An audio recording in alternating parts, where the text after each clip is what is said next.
Sejam todos bem-vindos ao curso bíblico online. Nós vamos começar como sempre, pedindo que o Espírito Santo de Deus nos dirija em mais este dia, em mais este estudo que vamos fazer. E hoje, o estudo que vamos fazer estará aberto para todos. Nós vamos estudar sobre um tema, não será um livro, mas um tema hoje. Nós vamos falar assim de maneira mais rápida, para que mais pessoas tenham acesso a esse vídeo, porque parece que as pessoas conheçam melhor o nosso trabalho, de como está se desenvolvendo e tudo mais. Mas nós queremos, hoje, eu gostaria de falar sobre um tema que talvez muitas pessoas não tenham um conhecimento tão profundo, ou pelo menos um conhecimento básico sobre o tema, e causa muita tristeza às vezes para as pessoas em não saber a respeito disso.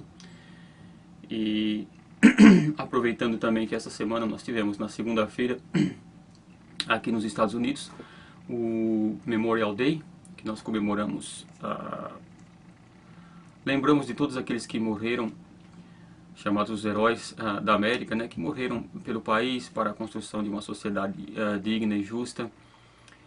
E então, quando as pessoas lembram dos mortos, quando as pessoas lembram daqueles que já se foram e pensam no assunto morte, muitas pessoas talvez tenham dúvidas a respeito do tema. Muitos temem, muitos não sabem o que acontece com os mortos, né? O que acontecerá com a pessoa depois que ela morre, né? Será que ela fica dormindo? O que é que fica dormindo? O que acontece com a pessoa? Será que a pessoa tem consciência do que está acontecendo? Será que ela sabe das coisas que se passam? Enfim, são muitas dúvidas que as pessoas têm. E aproveitando o tema da semana, né, nós vamos falar sobre esse tema aqui, né, sobre os mortos, aqueles que morrem em Cristo e aqueles que morrem também sem Cristo, né? Então nós vamos, para isso, usar alguns trechos da Palavra de Deus. Veja que esse, diferentemente do estudo que nós fazemos no curso, que é o estudo do livro, nós começamos versículo por versículo de cada livro. Esse é um estudo mais temático, né, mais aberto ao público. E o tema será os mortos, né, aqueles que morrem em Cristo e os que morrem também sem Cristo. Nós vamos iniciar então pegando uma passagem que está na carta de Paulo aos Tessalonicenses, a primeira carta de Paulo aos Tessalonicenses, no capítulo 4, no versículo 13, ok? Então diz assim: não queremos, porém, irmãos, que sejais ignorantes com respeito aos que dormem, para não vos entristecerdes como os demais que não têm esperança. Então veja que Paulo aqui, ele não usa a palavra morte, ele usa a palavra dormem, aqueles que dormem. Veja que Cristo usou a mesma palavra da ocasião da morte de Lázaro, né? Ele disse aos discípulos que Lázaro dormia, né? E os discípulos disseram: ora, se ele está dormindo, então ele vai acordar. E aí Jesus teve que dizer claramente para eles dizer o seguinte: olha, Lázaro está morto, né? Mas o porquê que o Paulo escolheu a palavra dormem, e Jesus também primeiramente falou dormem, como os discípulos não entenderam, ele disse morte. Jesus disse assim para as irmãs de Lázaro: aquele que crê em mim, ainda que esteja morto, viverá. Ele disse: eu sou a ressurreição e a vida, né? Ali para as irmãs de Lázaro. Mas elas não entenderam o que ele estava falando. Ele estava falando de que Lázaro iria reviver. E elas entenderam da ressurreição do último dia. Então Jesus disse: eu sou a ressurreição e a vida. Aquele que crê em mim, ainda que esteja morto, viverá. E aí ele diz: aquele que vive e crê em mim, jamais morrerá. Então nós dizemos: ora, Mas nós vemos pessoas morrerem. E Jesus diz que aquele que vive e crê nele jamais morrerá. Então, claro que Jesus não estava falando da morte física. Ele estava falando da morte espiritual. E a morte espiritual, para aqueles que não creem, como diz no livro do Apocalipse, a segunda morte, que é o lago de fogo com enxofre. Por isso, Paulo usa aqui a palavra dormem, aqueles que dormem no Senhor, né? Não os que morrem, porque aquele que está em Cristo jamais morrerá, ele vai dormir no Senhor. E vai dormir o corpo dele, né? Então ele diz assim, pois se cremos que, versículo 14, pois se cremos que Jesus morreu e ressuscitou, assim também Deus, mediante Jesus, trará em sua companhia os que dormem. De novo ele usa a palavra dormem. Ora, ainda vos declaramos, por palavra do Senhor, isto. Nós, os vivos, os que ficarmos até a vinda do Senhor, de modo algum precederemos os que dormem. Porquanto o Senhor mesmo, dada a sua palavra de ordem, ouvida a voz do arcanjo e ressoada a trombeta de Deus, descerá dos céus, e os mortos em Cristo ressuscitarão primeiro. Aqui ele já usa a palavra mortos, você vê, para que fique claro do que ele está falando. Depois nós, os vivos, os que ficarmos, seremos arrebatados juntamente com eles, entre nuvens para o encontro do Senhor nos ares, e assim estaremos para sempre com o Senhor. Consolai-vos, pois, uns aos outros com essas palavras. Então Paulo escreve essa palavra para que nós nos consolemos uns aos outros. Então veja só, a confusão aqui aparece em ressurreição, na questão da ressurreição e na questão da morte física.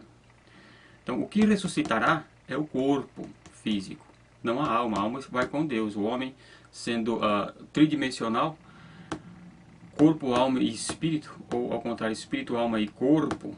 E tem aqueles que acreditam que o homem é simplesmente dicótono, né? Os que acreditam na doutrina da dicotomia, acreditam que o homem é corpo e alma. Eles englobam a alma na parte espiritual do homem.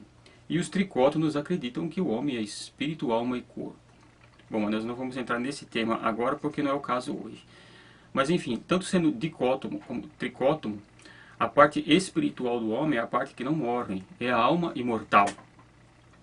Quando nós dizemos eu, você não está dizendo eu para o seu corpo, né? Porque o seu corpo já não é o mesmo de quando você tinha 10 anos, aos 40 não é o mesmo corpo, aquele corpo já se transformou, já é outro corpo.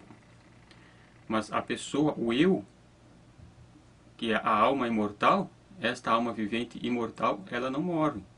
E ela tem um destino. Então as pessoas confundem quando falam que o Senhor ressuscitará aqueles que dormem em Cristo, aqueles que morreram com Cristo, ressuscitará. A pessoa, às vezes, pensam que a pessoa, quando vai para a sepultura, ela dorme ali e fica dormindo até a volta do Senhor.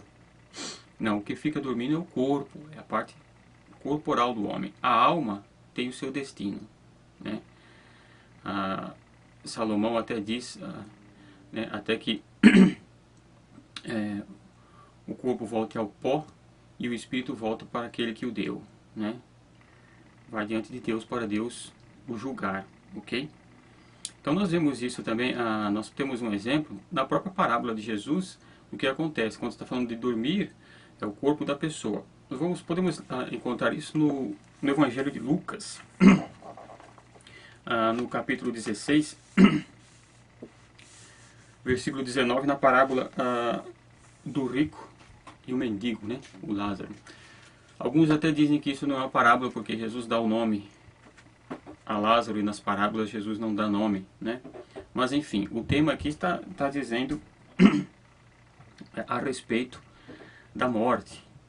Então Jesus conta a parábola assim: ora, havia certo homem rico que se vestia de púrpura e de linho finíssimo e que todos os dias se regalava esplendidamente. Havia também certo mendigo chamado Lázaro, coberto de chagas, que jazia à porta daquele e desejava alimentar-se das migalhas que caíam da mesa do rico, e até os cães vinham lamber-lhe as úlceras. Aconteceu morrer o mendigo e ser levado pelos anjos para o seio de Abraão. Morreu também o rico e foi sepultado. No inferno, estando em tormentos, levantou os olhos e viu ao longe a Abraão e Lázaro no seu seio. Então, clamando, disse: Pai Abraão, tem misericórdia de mim, e manda Lázaro que molhe em água a ponta do dedo e me refresque a língua, porque estou atormentado nesta chama. Disse, porém, Abraão: Filho, lembra-te de que recebeste os teus bens em tua vida, e Lázaro igualmente os males. Agora, porém, aqui ele está consolado, tu em tormentos. E além de tudo, está posto um grande abismo entre nós e vós. De sorte que os que querem passar daqui para vós outros, não podem, nem os de lá passar para nós. Então replicou: Pai, eu te imploro que o mandes à minha casa paterna, porque tenho 5 irmãos, para que lhes dê testemunho, a fim de não virem também para este lugar de tormento. Respondeu Abraão: Eles têm Moisés e os profetas, ouçam-nos. Mas ele insistiu: Não, pai Abraão, se alguém dentre os mortos for ter com eles, arrepender-se-ão.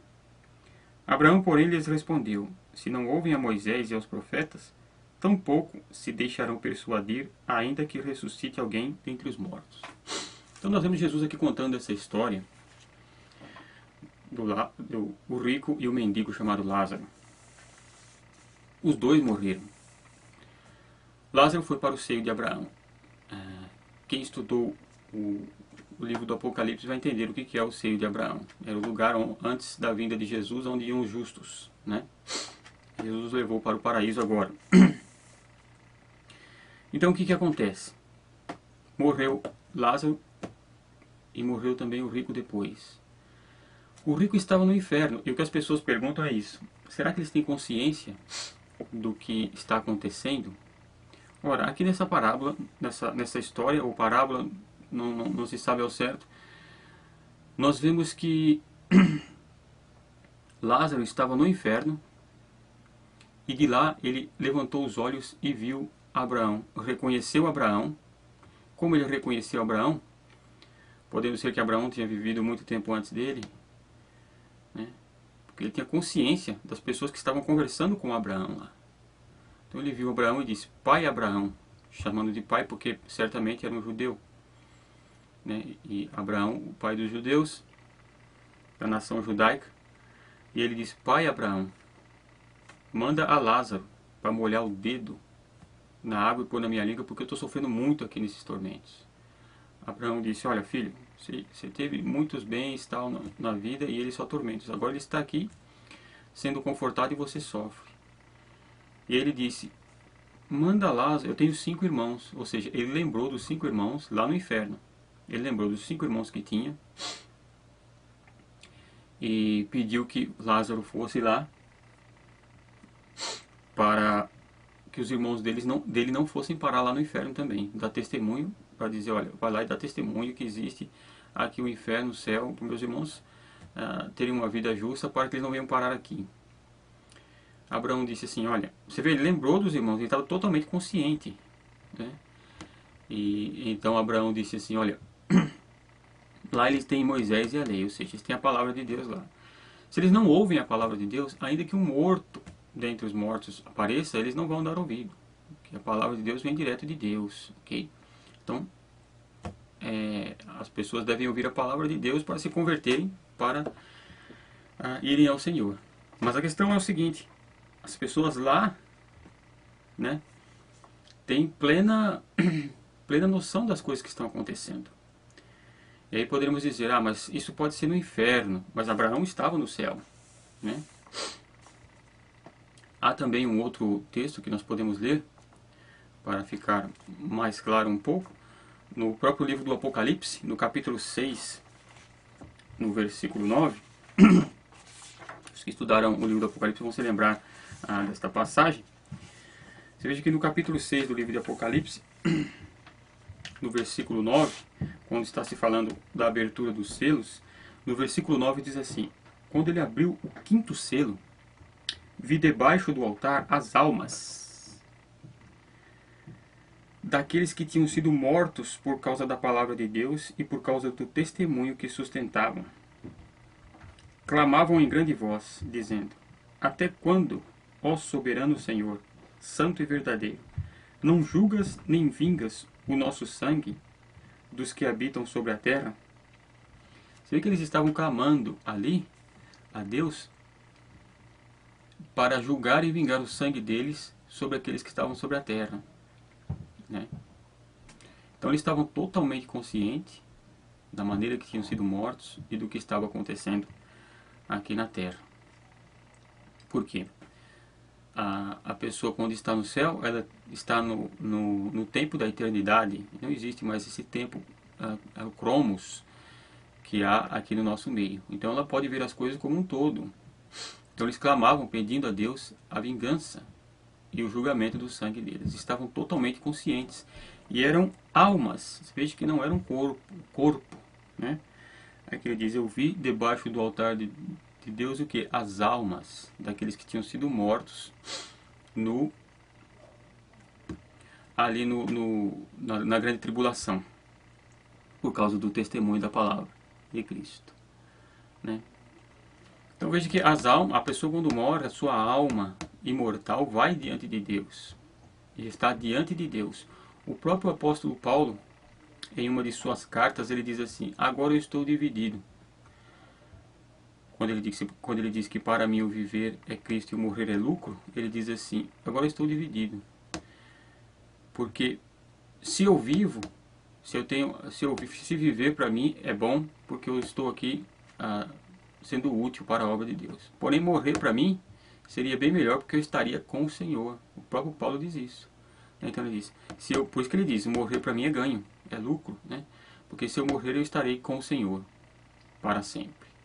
Então, imediatamente, as pessoas que morrem em Cristo vão diante de Deus e ficam diante de Deus, diante do Senhor, e diante de todas as pessoas que morreram no Senhor, sejam os familiares, sejam os santos que morreram no Senhor, os profetas, os apóstolos e todos da sua família que morreram em Cristo, lá estão diante do Senhor e têm plena consciência. E a sua consciência é muito mais viva, né? Até aqui na Yukon, a Universidade de Connecticut, eles fizeram uma pesquisa com pessoas que sofreram daquele... eles chamam o fenômeno de Lázaro, né? A pessoa que chega a quase morrer e volta, né? E muitos dão testemunhos tremendos, né? Que dizem que ficaram muito mais inteligentes, que conseguiram ver coisas e tal. E há até pessoas ali, um testemunho muito interessante de uma mulher que depois de entrevistarem ela, entrou em coma, quase parou o cérebro, o coração estava tudo parado, depois volta. E ela disse: olha, eu vi as cores dos lençóis, eu vi a enfermeira estava com as meias trocadas, o penteado dela é assim. E eu conseguia ver em outra sala os médicos falando sobre isso, isso e isso. Veja que não foi nem visão do céu, foi visão das coisas aqui mesmo. E os médicos ficaram, assim, muito tremendamente abismados e disseram: olha, minha senhora, tudo que a senhora disse é verdade, né? Só que há um problema. Como é que a senhora viu as cores, viu tudo isso, se a senhora é cega de nascença, né? A mulher era cega de nascença, nunca tinha visto. Então não foi com o corpo que ela viu, foi com outra coisa, né? E isso é uma das várias pessoas que eles entrevistaram,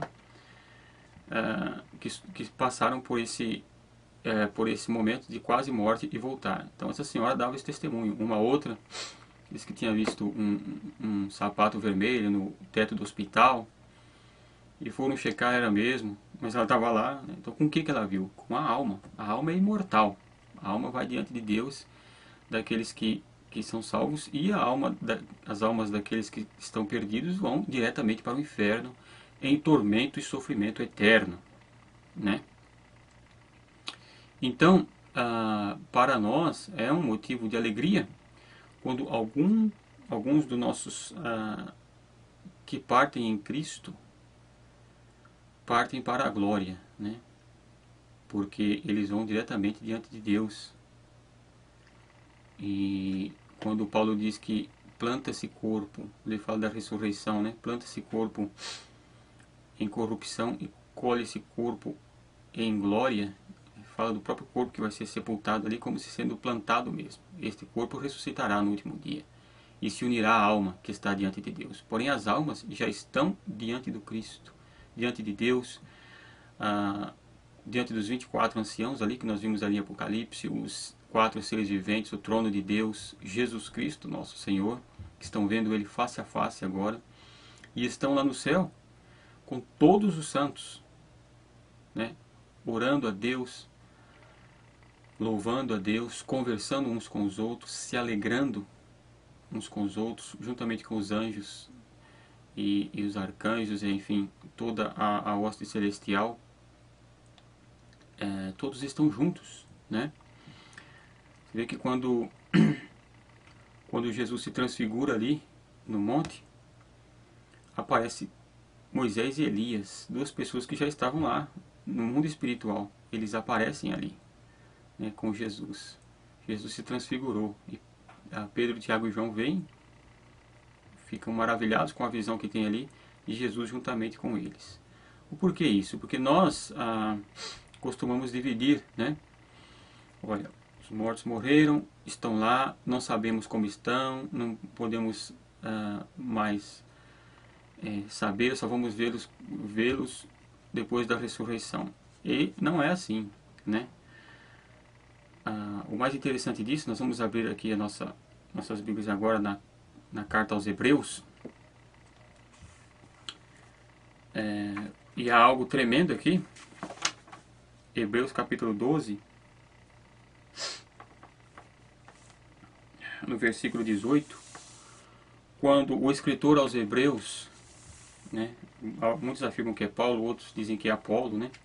Não se sabe ao certo qual é o escritor de Hebreus, mas o escritor aqui está falando sobre a diferença do Antigo Testamento para o Novo, do louvor, da adoração, de como se chega diante de Deus. Ele fala a diferença de como as pessoas se achegavam a Deus no Antigo Testamento e como nós nos achegamos agora.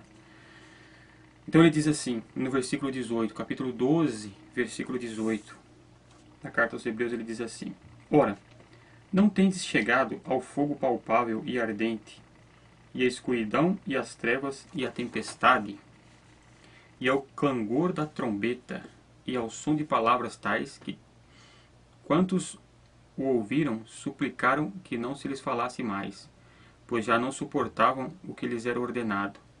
Até um animal, se tocar o monte, será apedrejado. Na verdade, de tal modo era horrível o espetáculo que Moisés disse: Sinto-me aterrado e trêmulo. Então está falando ali de quando eles saíram do Egito e Deus foi lhes dar a lei ali no monte, e o monte tremia, fumegava e ninguém podia se chegar ao monte. Então o escritor aos Hebreus fala assim: não é a este monte que vocês se chegam hoje. Que as pessoas ficavam atemorizadas e até um animal que tocasse o monte tinha que ser apedrejado. E as pessoas ficaram tão atemorizadas com aquela visão que disseram a Moisés: Moisés, fale Deus contigo para que nós não venhamos a morrer. Né? Tanto era o temor que eles ali tinham diante daquela visão, diante do monte, ao que Deus falava.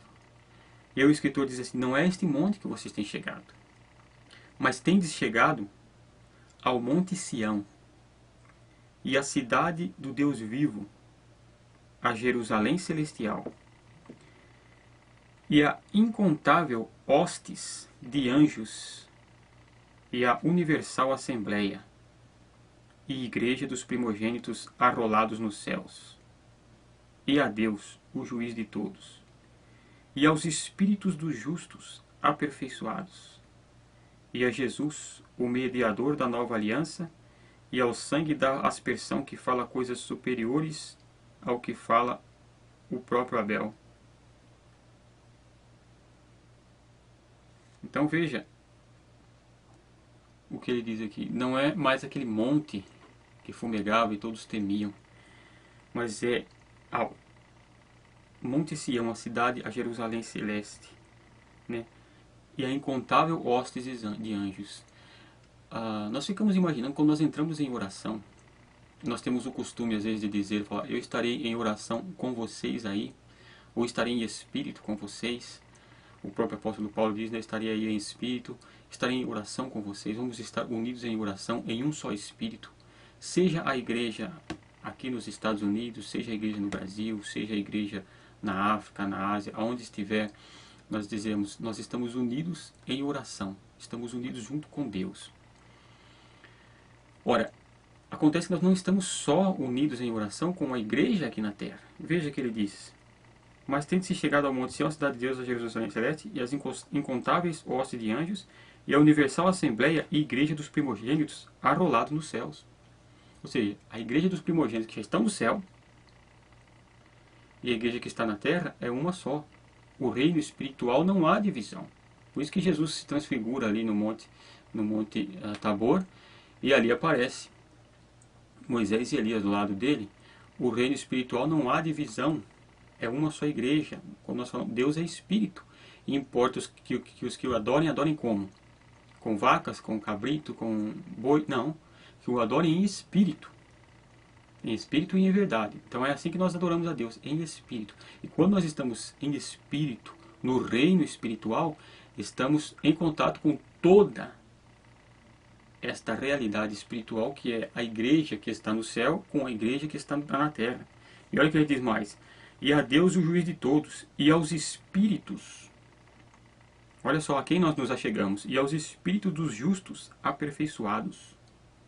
Ou seja, todos aqueles que morreram justos, que estão diante de Deus, nós nos aproximamos deles quando nós estamos em oração com Deus.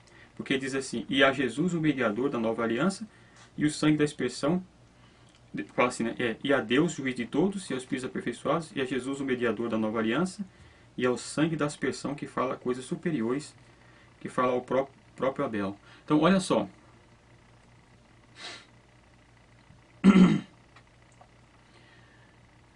Nos aproximamos de Deus quando estamos em espírito, orando a Deus, adorando em espírito e em verdade. Nos aproximamos do Deus vivo, do trono de Deus. Ok? Quem está lá diante do trono de Deus agora? Todos os espíritos daqueles que já foram com ele estão lá. Os anjos também estão lá, né? Os arcanjos, os 24 anciãos em volta do trono. Se nos aproximamos de Deus, estamos em comunhão com todas essas pessoas, com todos os nossos queridos, os nossos amados que foram diante de Deus, que partiram com ele e estão com ele agora. Nós estamos em um mesmo espírito. Eles estão orando, nós também estamos orando diante de Deus, em espírito e em verdade, né? Não aquele culto simplesmente material de matar o boi e sacrificar, mas não havia o Espírito falando com Deus, né? Então nós estamos diante dele. Na nossa oração é algo maravilhoso. Muitas pessoas às vezes não dão importância a esse momento de oração. Muitas vezes as pessoas sentem saudades, e a saudade é terrível, né? Daqueles que se foram e estão com Deus, né? Por isso que quando nós oramos, nós somos consolados por Deus. É a única coisa que pode nos consolar da morte dos nossos entes queridos é a oração. Porque nós entramos diante de Deus e estamos em comunhão com eles que estão no céu também, né? Então o mundo espiritual é um só. Nós podemos orar e entrar em contato com eles que estão... não entrar em contato, não podemos aqui confundir dizendo com a necromancia, invocar os mortos e falar com os mortos. Não, não é isso que estamos falando aqui, né? Nós estamos falando da comunhão com Deus. A igreja é uma só. A igreja no céu, a igreja na terra é uma só. E todos estão em um só espírito diante de Deus, em adoração para todos sempre. Ok? Eu espero que essa palavra console a todos aqueles que têm, todos nós, né, que temos nossos entes que estão diante de Deus.